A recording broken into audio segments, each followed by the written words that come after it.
Welcome. Today we are going to learn about the normal growth curve or the monoauxic growth curve. Now, what do you mean by the growth curve? When the logarithms of the viable cells are plotted against time, a curve obtained is called as the growth curve. Now here, the phases of the bacterial growth are reflections of the events in the population of the cells, not in an individual cells. Okay, and here the growth of an individual cell is necessary prerequisite for the population growth. But it is population growth that is the most relevant to the ecology of the microorganisms because measurable microbial activities require the microbial population, not just an individual microbial cell. Thus, the growth curve studies the population of the bacterial cells. Now, when you are studying the growth curves, actually what you are studying the population of the bacterial cells. Now, whenever you want to study the bacterial growth, or you cannot study on a single bacterial cell because the single bacterial cell it is a too small, and whatever the events it is going to take place into that bacterial cell, it cannot be a measurable one. That's why here the population of the bacterial cell it is going to be studied. Now here a small example it is there that suppose a bacterial cell it is producing an enzyme or it is producing an organic acid. That organic acid or the enzyme which is produced by the single cell, it is not a detectable one. But if that cell now it is going to grow, it is going to form the population of the cells, by growing, then that particular enzyme produced by that bacterial cell population, now it is a detectable. Either it may be an enzyme or it may be a organic acid or it may be anything. In the same way, whenever you have to study the growth of the bacteria, that is the life cycle of the bacteria, at that time you have to study that growth of the bacteria by studying the population growth of the bacterial cells. Now, types of the growth curve. Now, there are the three types of the growth curves. One, it is a monoauxic growth curve. Second, it is a synchronous growth curve. And the third one, it is a diauxic growth curve. Today's topic, it is a monoauxic or the normal growth curve. Now, here, mono means single. So here, whenever you are whenever there is a use of the single substrate by the single microbial population, at that time, the growth curve it is called as an monoauxic growth curve or the normal growth curve. So that growth curve it is going to describe the life cycle of the bacterial population, and here you can see that this graph it is going to explain you that the number of phases of the bacterial cells. Now, and this it is going to be called as an growth curve, as we have learned the definition, log of the number of viable cell against the time. So here there are the phases. One, it is a lag phase. Second one, it is exponential or it is called as an logarithmic growth phase. Third one, it is a stationary phase, and the last one, it is what? Last one, it is a death phase. Now going to one by one to each one of the phase. First one, it is a lag phase. Now when you look at this lag phase, in this lag phase, you don't, here there is no observable growth. That is a cell number, it is not going to be increased. Most of the time, this lag phase, it is called as an adjustment period to the newer environment. Like how whenever we go to the new environment, we are requiring to adjust to that particular environment. In the same way, when a bacterial cell population, it is transferred from one medium to the another medium, from the old culture to the fresh culture, or from the selective medium to the non-selective medium, or from the complete medium to the to a minimal medium. At that time, the bacterial cell it is requiring the time for the adjustment. And when you are saying that it is an adjustment period, actually the cells they are going to replicate, they are going to increase in the mass number, and they are going to finally divide. And there is also the synthesis of the enzyme which are required for that particular adjustment to the newer environment. So that particular time it is required, and that it is going to be observed at this particular point, and that it is called as an lag phase. Okay, now going towards the next one. It is the exponential phase or the log phase. Okay, now in this phase, growth rate is higher than the death rate. And the cells they are dividing at the maximum rate possible given by their genetic potential, the nature of the medium, and the environmental conditions. Okay, and this it is called as the balanced growth. Exponential or the logarithmic growth is a balanced growth. And this, okay, when you observe the population, okay, the population it is a uniform in terms of chemical and physiological properties. Therefore, exponential phase cultures are usually used in biochemical and physiological studies. Now the lag phase has been over. Okay. Now the adjustment period it has been completed. Now a cell now it know that how to grow into that particular environment.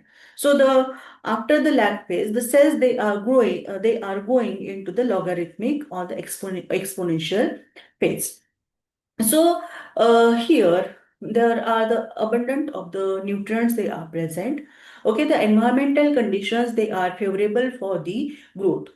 Due to that, the cells they are going to divide at their maximum possible rate. So here the cells they are going to complete their life cycle and they are going to double in number at a regular intervals. Okay, and when you look at the population of the bacterial cells into that particular exponential phase, you are going to observe that how they are the uniform. Okay, the uniform population it is there.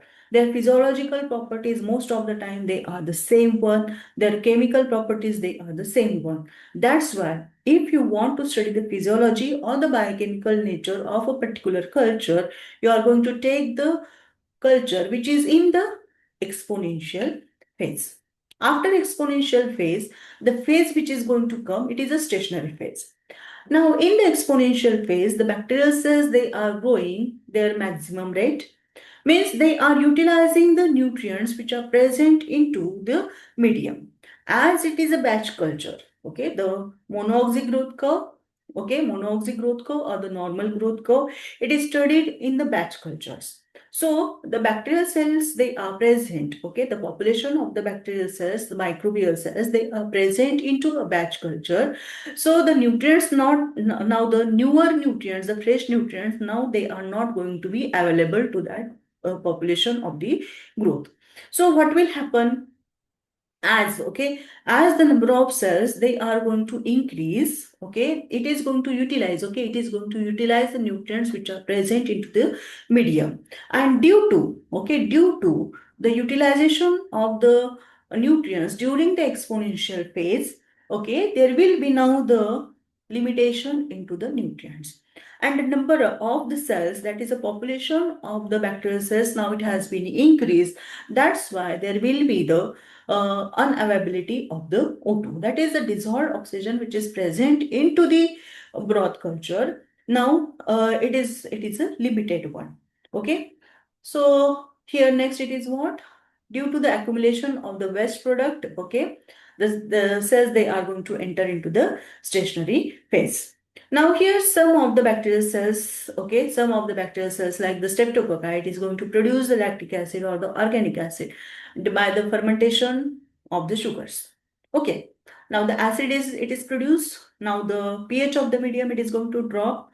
Not all the organisms they are able to survive. Okay, the bacterial cells they are not able to survive at the lower pH, and that's why they are going to be died, or the growth of that particular bacterial cells now it is going to be inhibited. Okay, so by nutrient depletion, due to the unavailability of O2 and due to the accumulation of the toxic waste product, a cell, the population of the cell, it is triggered to enter into the stationary phase. Next year, response to the stationary phase. Now, how the cells, they are going to respond to such a change environment. Okay, so it is going to form the endospore because the cells, they has to survive.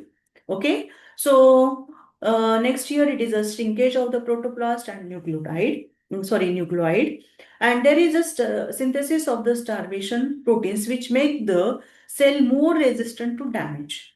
Now, in the stationary phase, the cells, they are going to die. Means there may be the damage to the cells, and to prevent the damage, it is going to synthesize the starvation proteins. And here next, they are also going to strengthen the cell wall by cross-linking the peptidoglycan. To protect the DNA, it is going to synthesize the DPS proteins, and it is going to synthesize the chaperones, so that the proteins, they are protected. So when the cells, they are going to enter into the stationary phase, they will form endospores. They are going to form the starvation proteins. They are going to strengthen the cell wall. It is going to synthesize the DPS proteins, and also it is going to synthesize the chaperones.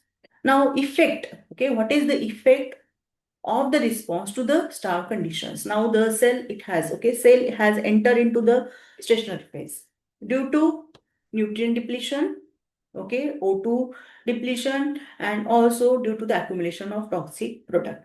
So to this, the cell, it is going to respond by synthesizing the star proteins, by synthesizing the chaperones. So when a cell, it is going to synthesize all these, or a cell, it is going to adjust to the stationary phase, at that time, what is the effect of it?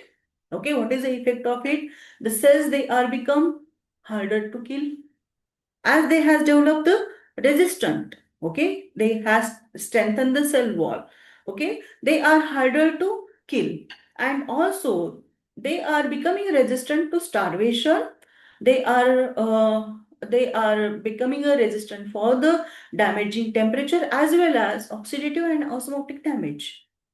Okay, and they are also becoming a resistant for the toxic chemicals.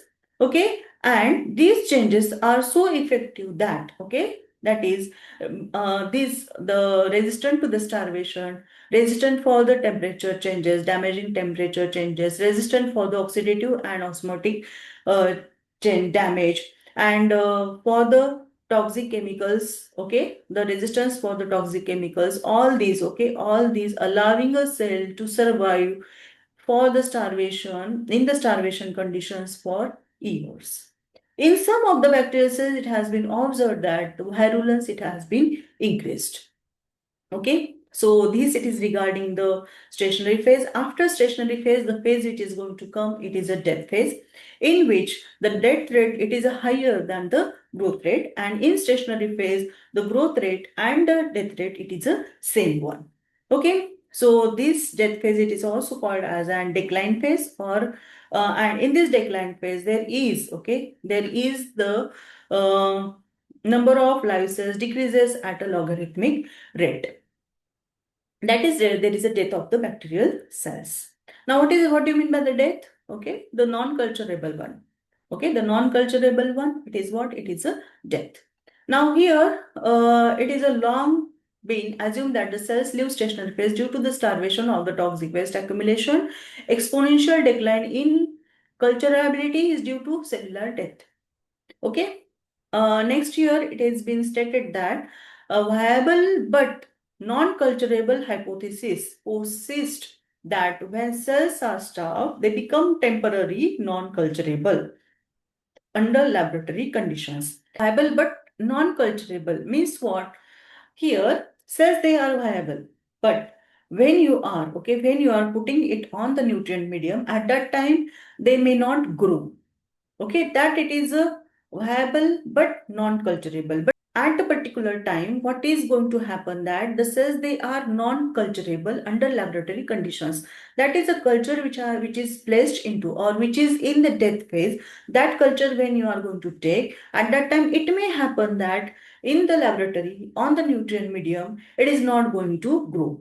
But it may also happen that when you are exposing it to the appropriate conditions, it may regain the capacity to reproduce. That is a viable but non-culturable. Some of the time, what will happen, that the microbial population, it is going to die due to the program cell death genes.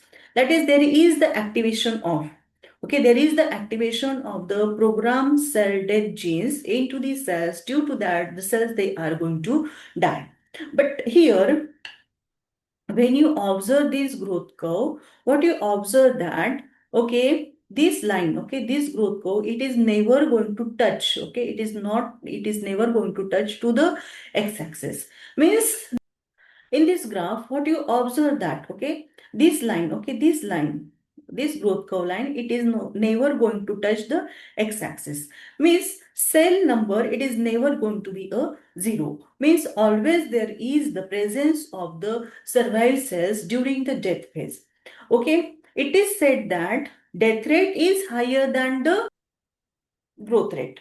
Okay, what is said? Death rate, it is a higher than the growth rate. Means cells, they are growing. Okay, cells, they are growing, but their rate of the growth, it is smaller than the death. And here, death, it is occurring due to what? Death, it is occurring due to the activation of the programmed cell death genes.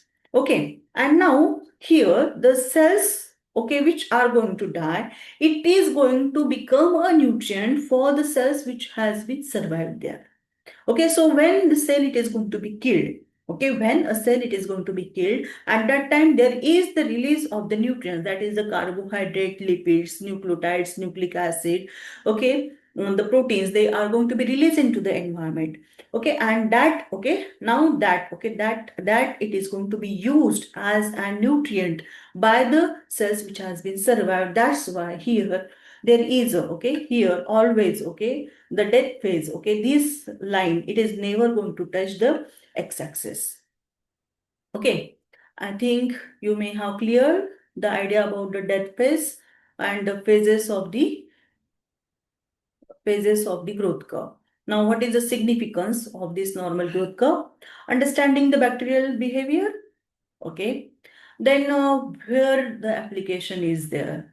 The growth curves are essential for the bioreactor design, process optimization, and understanding the ecological interactions. And here, the key engineering parameters, including the maximum specific growth rate, lag phase duration, and carrying capacity, are usually derived from the lag and exponential phase.